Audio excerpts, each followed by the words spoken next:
की मोठ्या प्रमाणात आपण वेगवेगळ्या प्रकारचे उद्योग जे आहेत हे उद्योग या ठिकाणी आणतो आहोत आणि त्यासोबत अनेक गोष्टी आहेत। मग नागपूर मेट्रोच्या कामाला आता गती दिलेली आहे। कालच आपण एशियन डेव्हलपमेंट बँकेसोबत करार केला आणि नागपूर मेट्रोच्या फेज 2 करता पूर्ण निधी हा एशियन डेव्हलपमेंट बँकेने आपल्याला देण्याचा निर्णय त्या ठिकाणी केला आहे। आपण वेगवेगळ्या प्रकारच्या जे काही निर्णय या ठिकाणी घेतले आहेत यामध्ये विशेषतः मराठवाड्यामध्ये गोदावरीचं तुटीचं खोर आहे आणि म्हणून साधारणपणे सातत्याने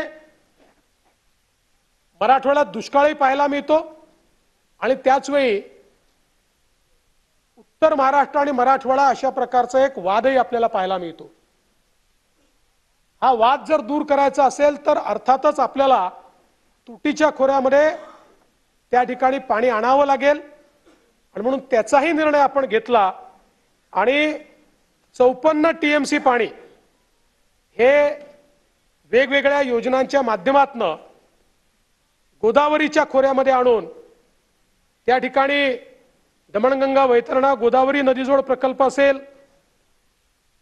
किंवा या ठिकाणी वेगवेगळे प्रकल्प आहेत त्या सगळ्यांचा एकत्रित आपण हिशोब लावला तर मोठ्या प्रमाणात मराठवाड्यामध्ये आपल्याला सिंचनाच्या सोयी करता येतील।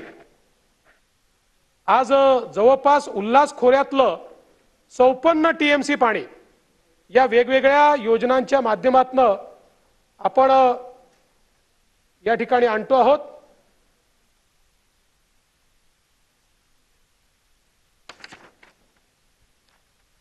आणि हे सगळं करत असताना एक मराठवाडा वॉटर ग्रिडचा प्रश्न देखील या ठिकाणी आला।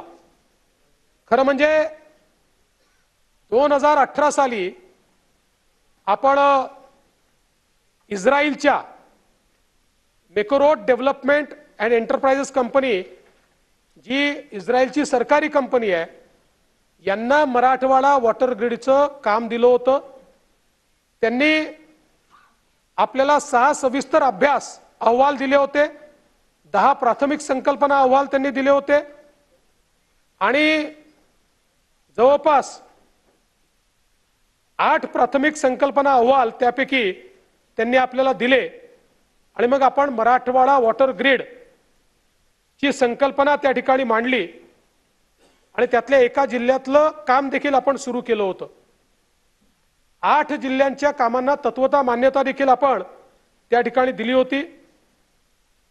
दुर्दैवाने त्यानंतर जेव्हा महाविकास आघाडीचं सरकार आलं त्या सरकारने मराठवाडा वॉटर ग्रिड करायची नाही असा निर्णय केला।